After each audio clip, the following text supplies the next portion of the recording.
crutch instead of your strength. And so when you realize that all of those were gifts that you gave yourself in order to be your best version of now, all of that changes. But then in order to resolve each one of those, it takes time. Because we have this illusion of time, right? That sits in front of us. But if I then say, well, let me just eliminate the time, go back before time ever existed, and then apply energy on that and love on that, all of a sudden it fast forwards into your present moment and you become whole. Wherever you guys are watching this show, I would truly appreciate it if you follow or subscribe. It helps a lot with the algorithm. It helps us get bigger and better guests, and it helps us grow the team. Truly means a lot. Thank you guys for supporting, and here's the episode. All right, guys, fellow Sean here today from Austin, Sean Clayton. Thanks for coming on, my man. Dude, amazing being here. Thanks for having me. What a journey. We were just talking a little bit about it. Hell of a journey. It never ends. Yeah, and it sounds like you're on a really good path right now. Yeah. Things are beautiful in my life right now. What you been focusing on lately? So it's a rabbit hole, keeps going deeper. But yeah, my general business, I have this marketing agency. Throw that to the side for a little bit because nobody wants to hear about that. But I've been going down this path of what I call Messianic consciousness and how to understand how to break all of the constructs that we call the matrix. And there are all these trauma patterns that we walk through. There are all of these different ways that you can kind of get there. There's, Dispenza meditations. There's, the law of one type of stuff that lives out there. There are people that do Kundalini awakenings, and they all lead to the same thing. And so for me, kind of going through the process of unpacking that to where it's constantly had me go through the process of surrendering, it's been a really deep rabbit hole, but not to say I've figured anything out, but I have, to me, figured out what our purpose of human existence is. Wow. And then how to actually sit in that existence with an aspect of, what I call these practices that we've been given. And all the practices we've been given through religion, we've been given those practices through the Cabala, we've been given those practices through aspects of meditation, but there's all one central point that we go to. And then when we can go through the process of breaking the trauma that originally existed, then we no longer have to go backward in order to figure out today. Fascinating. So you say they all lead to the same thing. What do you mean by that? So it's funny. So I'm going to start with the trauma thing first. Okay. And then I'm going to kind of unpack where we go from there. So when you think about trauma, like one of the things that I went through a couple of years ago is this Hoffman process. And I don't know if you've ever heard Hoffman process. Oh, Wim? Yeah, not Wim. So not Wim Hof, but Hoffman. Okay. So it's a deal out of, they have one in California. They actually have them all over the globe, but there's one out of California and one out of Connecticut here in the US. And what it does is it has you break down all of your negative self-love patterns. And then you realize where you get all your from. We all get it from our parents. I think I developed one on my own, but the rest of them were like, my dad did this, my mom did that, and I carry that. Well, then their parents did that, and then their parents did that. And then as a black man, of course, I've got generational trauma associated with slavery. And then I've all this other stuff. So you keep going back and solving it. Then you meet these past life regression people that are like, oh, now you got to solve this you were connected to when you were Buddha. And I'm like, whatever that is, right? Yeah. And so you keep going backward and backward and backward, and all we're doing is seeking to understand the past. And then through that, we never gain the wisdom of today, which is interesting. And you can play whack-a-mole with your trauma forever, but it never gets you into the present moment. Wow. So what I ended up realizing is that where did the original trauma come from? And this, like, when I realized it blew my mind. Some people might be like, yeah, whatever. But when you go back to the original source, and what was source? Source is God, all, whatever you want to call it, okay? No name. There's no name to it, but it's that energy that created the universe. And when the energy created the universe, it had to ask itself a question of what it was. And in asking itself the question of what it was, not being certain, that hesitation created all of the infinite trauma that created life. Right? Wow. So now if you want to solve that trauma, because it created all of the infinite trauma that created life and all the beautiful experiences at the same point, but it created the polarity of everything that ever existed, then at which point you say, okay, well, if there is all of that polarity that existed, that came from all the energy that could have created the universe, that created everything in life, then what do I need to do? I need to go back and forgive that moment in time for the creation of itself. Wow. Right? So when that thing broke into bits, right, and then we are just a bit of that brokenness that's out there, which is perfect in essence because it was perfect in the inception of itself, then at which point I have to say, okay, I have to go back and forgive God. I have to go back and give God a hug. I have to go back and love God differently. And so anytime that I have something crazy come up in my life right now, I just go back and forgive God. I go back and give God a hug. And everything after that moment in time eliminates itself. Interesting. I no longer have trauma. I no longer have problems. Like even if my fiance gets upset with me and she's like mad about it, I'm like, oh, let me go give God a hug. Literally in about 5 minutes, it's gone. And this is coming from someone who's had major trauma. Major trauma. Major trauma. So you've been through some stuff, my man. I mean, sexual abuse, been incarcerated, tried to take my life 4 times. Wow. Thyroid conditions, married 3 times, divorced, like all of that. I mean, I really tried to go through the in order to figure out how to love myself. Yeah. And so through that experience, I used to hold on to every one of those as a validator of Sean. And then when I held on to those as a validator of Sean and like why I was up in life, it just gave me more reason to not grow. It gave me more reason to then have people have empathy for me or sadness for me. And then it'd be like, oh, well, I was raped when I was 9 years old, so you should feel sorry for me. Oh, well, I went to prison, so you should feel sorry for me. And then you use that as a crutch instead of your strength. And so when you realize that all of those were gifts that you gave yourself in order to be your best version of now, all of that changes. But then in order to resolve each one of those, it takes time. Because we have this illusion of time, right? That sits in front of us. But if I then say, well, let me just eliminate the time, go back before time ever existed, and then apply energy on that and love on that, all of a sudden it fast forwards into your present moment and you become whole. Fascinating. So what's the process for doing that for people watching this trying to get rid of some trauma? Yeah. So one, there's knowing that exists. Now that's one thing. And when I talk to people about it, they're like, yeah, that's great, Sean, but I don't know how to actually get to where I'm at. So I started going deep into the Cabala, right? When I studied it, what it unpacks is that there's 3 different ways that life shows up. The first way life shows up is in space.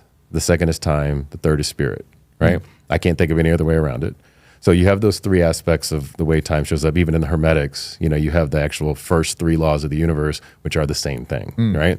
And so if you understand those and how those things come to some aspect of existence, then at which point you say, okay, well, where does the evidence of space come from? Well, it's in the words that we use, right? And all this is mapped into the, into the Zohar and all this whatnot. So if you read it and you actually understand where that comes from, then you're like, oh, okay, this is actually where all things created humanity, right? And then you say, okay, well, time exists. Well, time actually shows up in numbers. So I have to start understanding there's an aspect of numerology and a cadence to a practice that I do and a repetition that I need to get into in order to become whole. There's a magical number 33, Christ, 33 vertebrae to get to your actual, to pop your pineal gland, all these other things that you go through in order to get to your ascension. Jacob's ladder, all of that goes through the process of 33. In order to get to the 33rd point, which is the point of wisdom, you have to go through 32 steps. When the Cabala actually has the 32 steps that you go through in order to get through all the Sphirot, and all of the Sphirot, there's 10 Sphirot and 22 paths and 23 Hebrew letters.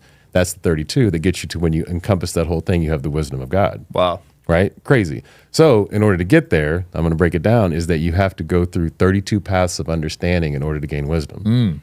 And because time doesn't exist, when I'm in the moments of questioning myself and I need to go backward to get back to the source of God, I just ask myself, why did I create this to love myself more? And I figure out 32 reasons why. On the 31, it unlocks every single time. No way. Yeah. Holy crap. It's bananas. And this is all mental? Like you're not writing it? No, I write it down. Oh, you write it. So then you write it down so that so there's something about actually putting liquid to paper. Yeah, manifestation. Right? Manifestation. It allows those things for you to see them, and there's a discipline of doing that gets it out. Because if you write it down, you're not going to remember it. Okay, because you're constantly going back and forth, and there's this thing inside of the Cabala called Bina, which is an aspect of understanding, which you're supposed to receive. You're supposed to receive your understanding, but in order to receive it, if I'm writing it down, doing a masculine efforting, then I end up backward, right? So you gain the wisdom by writing it down, right? But you're going through the process of understanding. Then when I go back and I read it and I look at it, now all of a sudden the thing's unlocked. So once I get to that 33rd, it's that. Now if I really want to lock it in, then I'll play it 12 times. So I play it 12 times because you have 12 months on the calendar that allow me to actually go through this entire cycle to then accelerate the time of that being truly integrated into my process, and then it locks in even further. Wow. So this is how you break the trauma. That is crazy. Yeah. And when you're writing, there's this theory that if you write in the past tense, it enhances manifestation. What's your take on that? So I look at it from the way that I do it is from a we state. So there's an I. Oftentimes the I is always perfect. So like I go from I to we, and what I'll explain it here. So the I state is the fact that there is me in the present moment that is perfect. The we is my past, my present, and my future. So I take my past version, my present version, and my future version, and then I start to say we are, and then I go through the process of writing it down. So it then encompasses everything, not only inclusive of all versions of myself, but also everybody else around me. So then I start to merge into the wholeness of humanity. And then I do this for the benefit of the all, and then I start releasing all of that trauma so that it starts to actually ground itself within me as every version and possibility of myself. Crazy. I like that though. Yeah, it's nuts. Yeah. And that's Cabala? It's Cabala plus like I got into Rudolf Steiner, Rosicrucianism, some spiritual science stuff, and a lot of this stuff just kind of channels in, and then I write it, then I find it somewhere else, and I'm like, oh, well, that's kind of crazy. And then In my coaching practices, I help individuals through it, and it just unlocks like clockwork. I love that you tie in all those different philosophies, because some people go all in on one, which is fine, but like I feel like you're taking the best from each. Yeah. I mean, we're all it's one big puzzle piece. Like, it's cool that we're all individuals and unique and different. Are you interested in coming on the Digital Social Hour podcast as a guest? Well, click the application link below in the description of this video. We are always looking for cool stories, cool entrepreneurs to talk to about business and life. Click the application link below, and here's the episode, guys. But on the flip side of it, we're all one and the same. We're all the same energy that derived it all. So when you can take and all of the love and all of the fear and all of the things that kind of like have been fractured all over, and you don't put judgment on them, you just apply justice, which is balance, then you start to see the wholeness of why they're all created. Then you bring those things into like a unified existence. Yeah. And I've been questioning balance a lot recently, right? For every good, there's an evil. Do you think there's ever a time in society where everyone could just be a positive energy? I think there's a time, I'm not even gonna say I think, I know that there's a time in life when we all understand how to hold that balance in the unity of oneness. And that's what I'm gonna call, I call that Messianic energy. So not like Masons, but like the Messiah, okay? So one of the things that, the greats ever did, Buddha, Jesus, Moses, whatever you want to call it, biblical, avatars that we've seen in the past, is that they were able to look at the light, they were able to look at the darkness, they were able to understand the balance of the both. And that within that, you wouldn't have the light without the dark, you wouldn't have the dark without the light. There's two different, if you go into certain teachings, there's two different versions of what they call the devil. You got Lucifer, and you've got this thing called Ahriman. Have you heard of the? I haven't heard of Ahriman. All right, so Ahriman is the devil of the domain, the devil of the material space. Lucifer is the devil of the light, or the light bringer, right? Got it. A lot of people are like, oh, I want to be a light bearer. I want to be a light bringer. I'm a light worker. I'm a light this. I'm a light that. Well, if I put too much light on something and that light has no structure, then what happens, it doesn't actually manifest itself into real world. And so you get lost in that. And so you have to, oftentimes what happens is if somebody's going crazy on the light, there's a law of rhythm in hermetics that says, okay, as the pendulum swings to the left, it'll swing to the right. Then you actually have to have darkness that comes in and then shadows onto it so the thing actually has existence, that it shows up. Wow. So there is no good or bad. There is no evil. There is no any of these things that lives out there. There's just this container that needs to be loved and held and honored. And the reality of it is that we are all, every one of us in this world is the Messiah. There's not like one thing. Now, what Christ showed us in the space where he got labeled as that was the fact that he walked a path that showed a way to do this, a way to perform miracles, a way to take psychedelics, a way to do all of these practices and create a practice, accountability, ceremony that allowed all of us to actually learn how to step into the now. And once we do this, and we do it in a rhythm and a vibration of each other, then we all become like one entity together. And then this whole healing thing starts to happen with humanity. Yeah. There's no more wars. There's no more sickness. There's no more death. There's no more any of this. And that's this whole process that we are ascending into. And that's why all of this consciousness is like starting to bombard humanity. And like, where the is this coming from? Why is it showing up in Ted Lasso all of a sudden in all these movies? Because it's real. Like it's starting to come and like literally shower down on top of us. And the thing that we have to do is one, let go of the trauma so we can have a container to hold the worthiness of ourselves. Yeah. And that's important because some people live their whole lives not letting go of trauma. Exactly. But that's going to go on to their next life, right? Because of karmic debt. Right. So you got to address it at some point. You got to address it. Yeah. I mean, and the thing of it is that you always address it at the moment that you die. You always figure it out in that little window before you die and you start to reconnect back with source. Because your soul is worthy. And if your soul is worthy and you're carrying this unworthiness in your body, then you're going to drop the body in order to reconnect back with the worthiness of the soul. Right. So you always figure it out. You get back to that moment in time. Now you might come back. The thing about it is the soul isn't individuated. It's just, it's like it's your soul and my soul are the same soul. Wow. Right. And everybody's soul is the same soul. We just have these different perspectives so that we can experience you. I can't experience me through my eyes, just in my body. Right. But I'm experiencing me through your eyes, right? Yeah. And vice versa. Yeah. So now, like, you can't experience you. So what's cool about what you're doing is you have all these people coming and talking to you, right? You having these really awesome experiences. And when you do them in authenticity and vulnerability, what ends up starting to happen is you start to expand because you become more worthy, which is no accident why you're successful. Yeah. Right. It's kind of interesting when it all shows up that way. I've felt just more attuned with everything because of the podcast, just talking to different people. Because I think a lot of people are so closed off. They just talk to the same people. Exactly. And I think it's important to get different perspectives. Right. And you're a vessel. And the more that your vessel starts to be worthy to expand, like I have these this framework that I work with people on, and you have the future and you have the past, right? And if your future is not actually walking in integrity, you're not walking in integrity of your future, then all the blessings that run into your life just kind of flow out one side, okay? If you're not living in the wisdom of your past and you're trying to understand your past, which is ass backward, like how do you understand it when it's already gone? Like it's there. All I need to do is apply a loving energy onto it so that I can bring it back into the present moment. All of your flies out the back. So if you have these blessings and you got 2 holes that are stuck in the milk carton or the cup that you are, then you're never receiving what's there for you. Yeah. Which is why people are suffering and they're sick and they're broke and things like that. All you got to do is basically buffer both sides of it. And then literally what happens is your entire cup starts to fill up and you're constantly abundant. I love that. Yeah, I've done some past life work as well. Yeah. It was really helpful. Yeah. I highly recommend that to people. Yeah, super helpful. Super helpful. And I know certain religions don't believe in it, but I think it's important to at least entertain it or explore it. Yeah, it's just gaining wisdom. It's gaining wisdom. So like one thing that the Cabala talks about, and you know where the Cabala comes from, right? Yeah. Okay. And you know who founded it, right? Like, Abraham. Oh, Abraham. Yeah. So what's cool about this is f***ing trippy, is that Abraham derived the Cabala, right? And it came out of him and it brought it into life, right? And this is early Genesis stuff. And then he had sons. He had one son, Isaac, with Sarah, that went west. Okay. His other sons went east.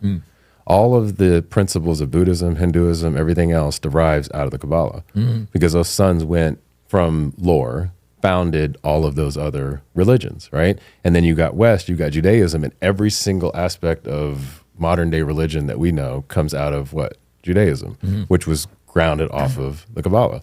Wow. So everything comes from that one aspect of source. Then when we understand the construction of the Cabala, then at which point we can then turn back around and say, okay, if I just walk down that map a little bit closer and I start studying this, and it actually helps me understand why Christianity works the way it does. It helps me understand why Judaism works the way it does, you know, or anything from an Islamic perspective or Buddhism. I can understand all of it, and it all makes the same sense because it comes from this one thing. Yeah. And how do you feel about modern day religion? Because there's some mixed things on it now. It has purpose and there's codes in it. So to me, what I see is modern day religion left us a bunch of roadmap to be able to figure things out. Like in Christianity, there's a liturgical calendar that actually has code of how you need to practice your year, which is pretty cool. That once you get in, like right now we're in Lent, okay? In Lent, it's the same 40 days and 40 nights that Jesus was in when the devil was tempting him. And so in this 40 days and 40 nights, I have temptations that have come to me. I have all kind of like crazy like, oh, I could have gotten, you know, X millions of dollars if I would have signed this deal with the devil, and I can actually see it coming. And I just stay in balance. So that's why there's a fasting and a letting go process in that window of time where you don't try to consume too much. And then at which point, once you go through the Holy Week, you will be betrayed in that window of the Holy Week when you're on your ascension path, and then you slingshot out for the rest of the year. Wow. Other things. Yeah, dude. I've gotten so many offers. When did this start? It started February 14th. Dude, that was my birthday. Yeah, I've gotten so many offers in between then and now. That's hilarious. Yeah. Wow. Yeah. And even the fact that it's February 14th, Valentine's Day, a distraction, like there's different things about it that we as humanity have thrown in there to have us forget. Christmas is this window of epiphany. Do you know about this? No. Nuts. So from the 25th. You're ruining Christmas for people, man. No, it's actually going to help. Okay. So from the 25th through the 6th of January, 25th of December to the 6th of January, it's this window of time where there's 12 days, it's 12 days of Christmas. Remember the song, The 12 Days of Christmas. Every single version, every day has a very specific thing you're supposed to do. Okay. And in the wintertime, the earth's soul is more awake, which is why it's cold. Okay, why things are dead, why, the animals hibernate and all this whatnot. And in the wintertime, remember Shakespeare's Midsummer Night's Dream? Okay, so that's when the actual, the earth goes to sleep and humanity wakes up. So this whole thing flips, and you have the liturgical calendar that follows that same path. And inside of Christianity, that liturgical calendar is specifically mapped for us to be able to understand those codes. Okay. Now, what we've done as human beings is because of our greed and everything that we want to do, we start with it to with people so that I can make more money. I mean, I could literally manipulate a lot of individuals knowing what I know right now. On Christmas, when it ends, like, how to play around with those specific days, because those days people are more vulnerable because they are literally asleep. I am walking asleep. That's so true. Everyone talks about cuddling during the winter, right? Because they're vulnerable. They want someone. Yeah. Wow. And then in the summertime, my body wakes up and I'm more awake physically, and the world, like the three-dimensional magnetic field that we're in is more awake, but we call the electric or the spiritual field is more asleep in the summer. So there's different elements. So if I am looking to gather wisdom, information, understand kind of what my next year is supposed to be, and understand the true plan of God, source, all, whatever it is has for me, if I listen in that 12 days and I understand how to take those things in, I can set a practice for myself, and those same 12 days will map to the same 12 months of the year. Wow. And then I'll be able to pay attention to when like temptations come in that 40 days of Lent. When the resurrection happens in Easter, has nothing to, I mean, it has to do with, I guess, the story of Christ has nothing to do with Christ. It has to do with us all resurrecting as the Messiah to be able to do the work that was intended for us based on God's plan. Fascinating. Is this a form of astrology? Astrology is mapped to this too. Okay. Right. But it's all, you know, everything that's out there is as above, so below. Do you know about all the Hermetic Principles? No. And whatnot? All right. So these things called, they say Thoth developed these Hermetic, you know who Thoth is? I've heard of Thoth, okay. yeah. Developed these Hermetic Principles, all right? And in those Hermetic Principles, it's basically what they call the laws of the universe. So inside of every one of those, you have a roadmap of how to walk and live in life. Now, they're not very detailed, so it's kind of up to the interpreter, which is oftentimes why it hasn't, I don't believe, scaled very much. Because the thing that religion does is it gives you kind of playbooks, parables, stories, and things to do that for a common person who's a little bit lost and maybe stuck in their trauma, they can walk down this path and they get a little bit further down the road and it feels good. Right. That's, to me, the purpose of religion, right? Which is cool. You can do that. But everybody's like, also calls on it. There can't just be one way to heaven. It can't just be through Jesus Christ, right? It can't just be that I have to do this very specific prayer, you know, from an Islamic perspective for me to be worthy, right? It can't just be that I have to follow all of these Jewish principles in order to actually get where I need to go. Right. So it can't just be that way. All of it, like that would mean that God that created us created all these different religions to with us, and that's not the case. Right. It's for us to remember. Back to the Hermetics. The Hermetic Principles are, so the first one is thoughts become things, right? That's the most simple way to put it. It's kind of weirdly written, but thoughts do become things. If I think something, it happens. I think things happen. I think beautiful things happen. Mind's pretty powerful, right? Yeah. The next thing is the law of correspondence, as above, so below, right? So as within, so without. So everything is interconnected to us. Like people talk about flat earth, but I also know that my cells in my body are very much so spherical. So if that's the case, then there's a disconnect because the thing that contains me, that's containing other things, that's containing other things, all of a sudden there's this one glitch in the matrix that says it now needs to be flat. Yeah. Right? Now, is there probably versions of what it could potentially be? Maybe, I don't know.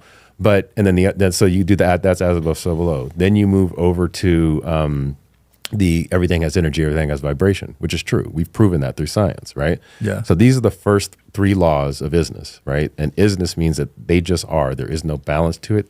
It's just the way that things are. Then you go into the bottom four laws, which are about balance. Okay, so the first is the law of rhythm. As the pendulum swings to the left, it swings to the right. If you have a really good day, you're going to have a really fucked up day. Right? Agreed. It's never exactly set in one way. Yeah. Now, when you understand that's the law and you see the pendulum swing back, well, what can I do? I can just rise above it. It's like a jump rope. The thing's coming. I was like, okay, now I see the momentum coming back, and I've timed it to where I know that when my days are going to swing that way. And really? Yeah. Oh, interesting. Yeah. So you can avoid a bad day? Oh, you can avoid a bad day. You can watch it and see it coming back, and you're like, oh, here comes the evidence of it. And then what you do is you just become still. You actually receive it and you transmute it into love, and you can start playing. That's where the alchemy comes into. It's bananas. Wait, so how can someone do that? So what I started to do, I started journaling my days, and I started to see the rhythm of what I was creating in my life. Once I saw the rhythm, I'm like, oh, at 10:30 every night, this shit starts to happen. I wake up, and about noon the next day, this starts to happen. And I just started cataloging it. And as I cataloged it for about 6 months, I'm like, okay, I could see this coming. Then what would happen is that I could see at 10:30 that next day, that's when the negative downswing started to come back. And I'm like, okay, well, now I'm just watching it. And so instead of me going and doing the efforting and the participation that I think that I should be doing, because everything lives in cycles, I just like would take that day off, not like fully off of like I'm not going to go to work or I'm not going to do anything, but I would just sit back and watch it come. And then whenever those road bumps would hit me, I would just look at them all with an aspect of love. I would apply all this different energy and I would just jump over them. Wow. Okay, so it's like a jump rope. I'm just jumping over. Instead, I'm allowing it to trip myself up and be like, well, here we go. And then what happens is that the momentum skips you, and then when the swing comes back, you just jump on the swing and it carries you higher. Okay, so you're not tripping it up to slow down the momentum of how things start to expand in your life. You just allow it to then keep doing its thing, and then it carries you back the other way. I love that. Which is dope. Like, Yeah, it's like that's so sick. coolest practice. I try not to force anything anymore because I was a big forcer growing up. Yeah. Like I would just try to work my way through everything. Yeah. But I feel like you're working against your energy. Yeah, 100%. And you'll give yourself signs, like your right side of your body is your giving side, your left side of your body is your receiving side. So if you start to recognize the fact that you're giving too much, all of a sudden on your right side will start hurting. You'll start bumping into things. Like it's nuts. I'm a big giver, so I can relate to that. Yeah. And if that's not balanced with receiving, then your left side will start to like ache, and then there's in the dream state. I mean, dude, this rabbit hole goes so I love that. Things you could play around in that. What's the ratio you think of give to receive? I mean, it needs to be balanced. 50-50? It needs to be 50-50. Wow. Yeah. So I probably give 80 right now, to be honest. Yeah. You think that's too high? Either it's not too high, or you need to learn to receive more. Okay. So it could be you give 80, but you're not open to receiving. You might be like, oh, I don't want to receive. You might have all these offers and things coming at you. Yeah. Well, when I say receive, I'm thinking of asking for stuff. Is that what you mean? No. Asking is efforting. Oh, okay. Being open to receive what's around you, so that you can just be a vessel to where it comes in. Okay. Is different. So I'm probably more 50-50 then, if that's the case. Yeah. Okay. Yeah, it's not asking for help and being vulnerable is one thing. Yeah. Right? And that's an actual kind of like masculine, feminine thing that people do in order to kind of get themselves back into balance. But just being open to receive, like you just have to just open yourself up. Right. And then things start coming at you and you're like, oh, let me get out of the way and let the energy of the universe do its work. I love that. Yeah. So we started this off with purpose, and I'm sure people are watching this like, what is the purpose of life? Let's dive back into that conversation. Yeah. I didn't finish the other hermetics, but go on my Instagram, check it out. Like I have more in there. Okay. But the purpose of life is all right. We all have the same purpose. All right. There are stages into this Messianic consciousness. And Messianic consciousness means that we are here from a purpose perspective to hold the light and the dark together, okay, and make sure that we join those in a covenant that allows for us all to be able to ascend. Now, I can break that down a little bit further because that's very like cryptic-y in some regard. So we all have like wars that are happening. We have trauma that's happened in our life. I guarantee every listener on here has some that's happened in their past. Right. Can you love that? That's the first thing of it. All the darkness that's ever happened, can you apply light to it? And so like that's part of what we need to do. And then when you do that, when you see others that are going through it, can you help them? Really simple. Like these are the processes that we have to go through. Then what ends up happening is that once we walk and we have the ability to say, and they call this Abraxas energy, okay? Or they call it the God of the threshold, of being even the firmament that's out there, like when they talk about it in the Bible, us being able to be the thing that takes all of the energy from God's source all, and then being able to pull it into this like aromatic realm, this material realm that we live in. And once we do that, then what ends up happening is that this aromatic devil that's there that was just split off of the polarity of God starts to feel embraced. And then what happens is that the electromagnetic field that we live in starts to re-architect itself because of the energy that we give it is no longer avoiding the thing that needs to be loved. Okay? So that's the dark side of it. The light side of it is the fact that you've got Lucifer over here who's bringing all this freaking light and saying, okay, well, everybody's calling me the wrong thing because they keep calling Lucifer the devil of this domain. All Lucifer's trying to do is shine light into it, but Lucifer needs some of the shadows back onto Lucifer because it can't show up as anything if it's pure light. Right. So it's asking for that. So what we have to do is be the barometer of choice. This is where you talk about free will, of being able to take that choice point and then start to understand how to balance and dole things out one way to the other, and not in an aspect of judgment, just to the point I talked about before with justice and balance, so that we create the equilibrium so that we all start walking as one. Wow. And that's what love is. That's how we show up in the world differently, and that's when we can actually be the true container that heals the brokenness that created all the separation that ever existed. Once that happens, us as human beings, the work that we're here to do, we start to unify back together, and then we walk through this universe, through time, much differently, because now we're here to actually help all of the fallen angels. We're here to help all the off planets. We're here to do things that we have never thought were possible. Right. We just have been in this container of unworthiness, and we're trying to solve our own little problems when there's so much more to do in the universe. Yeah, it seems so insignificant when you compare it to the bigger problems, right? And this was achieved in ancient civilizations, right? This enlightenment. Right. So we got to get back there. Yeah, we got to get back there. Yeah. I wonder what happened, man. Seems like we've taken a step back. Yeah, egos get in the way. Yeah, I mean, you get one person that's like, oh, I can do a little bit more. And there is no more, there just is.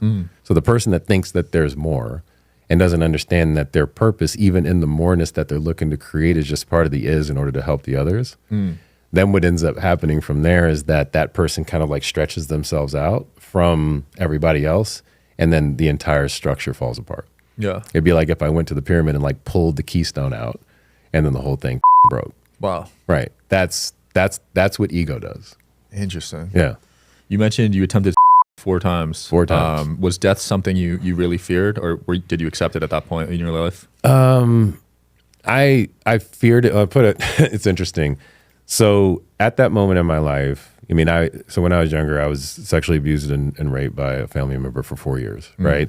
You come out of that, you know what the you are, because it's like 9 to 14 years old. You're like kind of broken. And then you see your family get torn apart. And then you're like, okay, well, life has to have more purpose in it. So then you end up stepping into, like, I got married at 19 years old. Wow. Right. And I'm like, oh, I need to have a family because my family's And it wasn't I just didn't know how to love it. Right. And then I'm married for a short period of time. I end up getting divorced and I got married again. And then I saw like this woman had kids that I saw my version of myself in. And then anytime anything outside of me wouldn't validate me, I felt like I wanted to die because I put so much stock into the outside world. And so that it wasn't necessarily being accepting of death or anything along those lines. It was just the fact that the trauma that I was running away from was chasing me. And all I wanted to do was get out of this world. Right.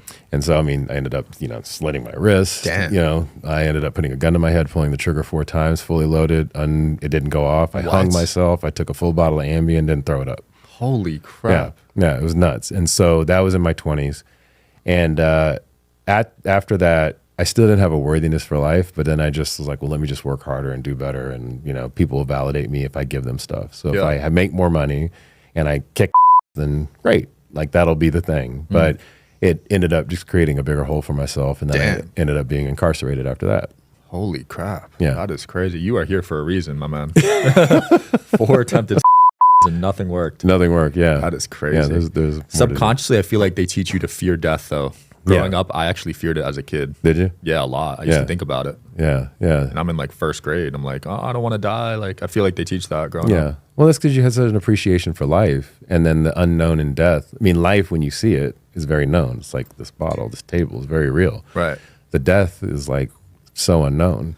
And it's the darkness. Yeah. I also think religion might have played a role in fearing it because of the devil and stuff, going to hell.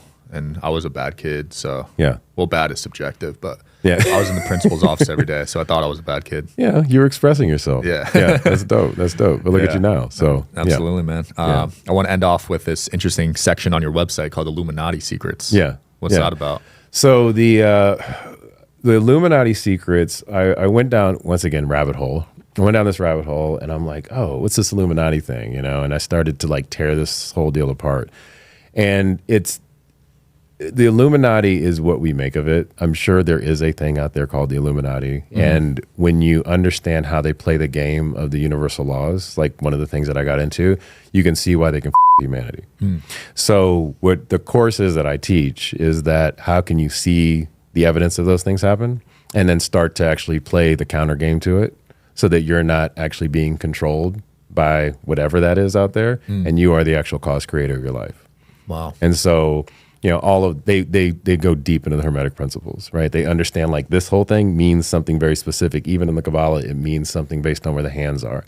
The aspect of those fingers coming together means that you can actually move through life, remove love, and actually create different things in the universe so you can manipulate individuals without having love in your heart. Damn. It's freaking crazy, That's right? dangerous. Yeah. And so if you understand that and then you know how to pierce that veil, then at which point when some of those things are happening to you from all of the different ways that the architecture has been created in humanity, then you're no longer subjective to it. There's no accident that like every single company that uses like yellow 5 and red, whatever, all of those things have been wildly successful up until now, right? This is all code that's been set. And if you look at the actual like breakdown, like how they carve that into humanity, they are doing that intentionally. Right. And it's for us to remember why they're doing it so we can counter it and then start this process of bringing it back together to do this Messianic ascension that we're talking about. Interesting. Yeah, it's not a coincidence The Simpsons predicts almost every major world event, right? 100%. I mean, they've done it like 50 times. Yeah. They predicted Trump becoming president like 30 years ago. Yep. Yeah. Like you never thought of running back then. No. You know that so they do this whole egregore practice, which is where you actually create mass consensus off of individuals once you put them in an alpha state. So you can put individuals into an alpha state, start to do this egregore deal where you put like signal to them, and then if you have enough individuals watching it, it'll create the reality. Really? Yeah, it'll snap it into life. Holy crap! So is that the Mandela effect? Somewhat, yeah. I mean, there's the Mandela effect is kind of a space-time tear, in some regard. But then, yes, individuals can place an intention inside of that. And so, like in the Mandela effect, we hit this moment in time where is an aspect of individuals saying, okay, I want the world to go this way and I want the world to go that way. Okay. And then the world basically has kind of done this and it's going to come back together. And then some of us remember both sides of it. Yeah. Which those are the individuals that we talk about, that threshold that sit in the middle. So those of us that remember both sides of it aren't in NPC land looking at different versions of it. We're watching both sides and saying, okay, I can see both of it and I can actually see it starting to converge back together. Dang. Yeah. I need to get there because I only remember one side of most of those. Must be nice to remember both. But your awareness, here's the thing, your awareness of both sides, okay, is the thing. The fact that you're curious about it allows you to then go back into the middle. Okay. So it's not the fact that you judge yourself of where you are. It's the fact that you can actually bring yourself back into that middle point because you're getting signal and you're like, okay, there's something not right with this and there's something else over there. Right. It's the red pill, blue pill. Oh, I love that. Yeah. The Matrix. We really are in the Matrix, man. Yeah, 100%. Like it's crazy. Matrix and Terminator, like, I mean, they predicted this stuff 20, 30 years ago. They did. It's sick. Yeah. Sean, it's been fun. Let people know where they can find you and what you got to promote, man. Yeah. So, I mean, you can find me, Instagram is probably the key place. Abundance 10,000. Have a podcast. Just Google, not Google, search Sean Clayton in there, and it'll pop up. There's 2 different versions of it where we talk about these things. Website scienceofabundance.ai. I've got this AI purpose generator statement that helps people walk into their purpose and remember what they are. And we're just going deep. We're putting this stuff into technology so that we can crack this code, get into this rabbit hole, and then dig ourselves out so that we become the gods that we are. Love it. I can't wait to do a part 2 with you one day, man. Thanks for coming on. Thank you so much. Thanks for watching, guys. See you next time.